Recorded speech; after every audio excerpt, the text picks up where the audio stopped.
hindi pinalampas ni Sara Labati. Tila hindi pa rin natatapos ang gulo sa pagitan ng mag-in-law na sina Annabel Rama at Sara Labati dahil sa kamakailang pahayag ni Annabel Rama na hindi naman pinalampas ni Sara Labati.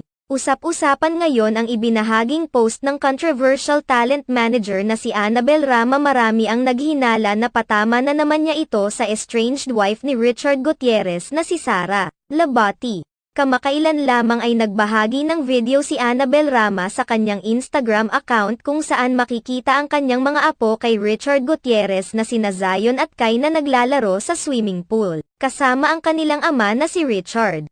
Ang mas pumukaw naman sa pansin ng mga netizens ay ang makahulugang caption ni Annabel Rama sa kanyang post kung saan ipinunto niya kung gaano kasaya ang kanyang mga apo kasama ang ama ng mga ito. Ayon naman sa ilang mga netizens, na tila ipinapalabas umano ni Annabel Rama sa kanyang post